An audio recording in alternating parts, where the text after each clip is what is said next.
Como é que o plano real dá certo de um lado e dá tão errado para esse outro lado? Para proteger a estabilidade da moeda e a inflação, a gente precisou manter taxas de câmbio artificialmente controladas e taxa de juros muito altas. Muito altas. Isso mata a indústria, né? A gente matou a nossa indústria com câmbio e taxa de juros. A gente matou a nossa indústria. A gente protegeu a estabilidade da moeda e a inflação, mas a gente matou a nossa indústria, né? Eu lembro que lá em 94 era R$1, $1.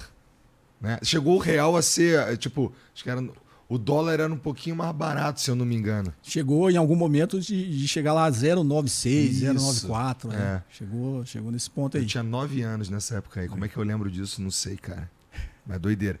É interessante, porque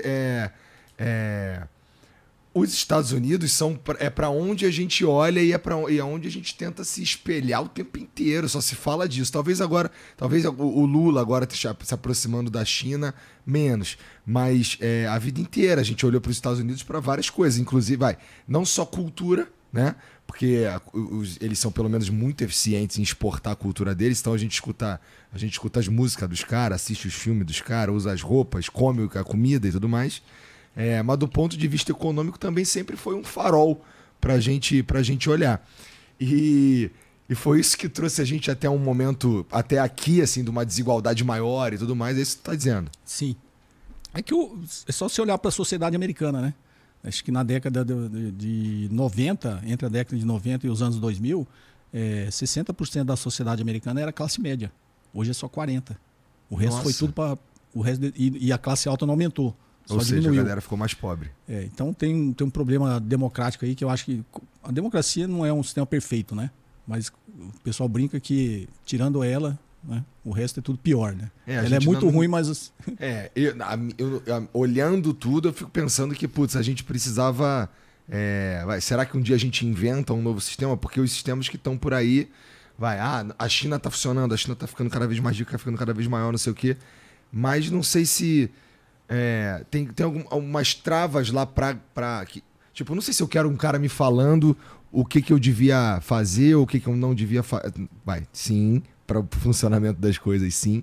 Mas, pô, eu tava conversando com os chineses, deve ter mais ou menos 1 mês e meio por aí, e os caras falando que, putz, de fato tem lá algumas travas, até meio bobas, tipo, pô, o cara não pode acessar o YouTube, por exemplo, um aplicativo qualquer.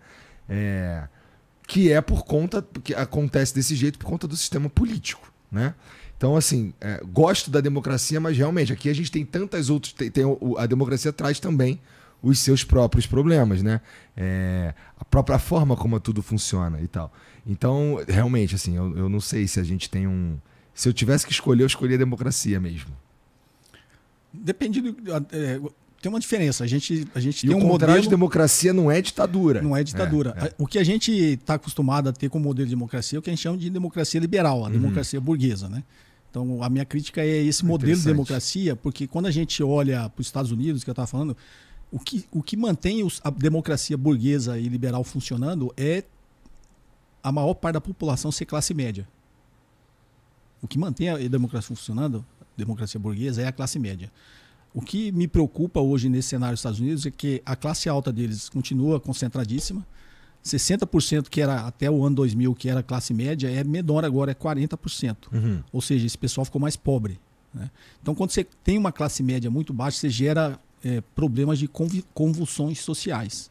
Então, existe já um risco de existir algum tipo... E todas as revoluções foi por isso, tá? Quando a nobreza ficou sempre ali concentradinha, e uma parte da população que ainda conseguia viver bem, se alimentar, era grande. Só que quando você começa a gerar um nível de desigualdade tão grande, em que a grande maioria da população está nas classes mais baixas, você gera convulsões sociais. Todas as revoluções que existiam no mundo foi por causa disso. Que uma hora o povo se revolta. Claro, o cara tá no sufoco, pô.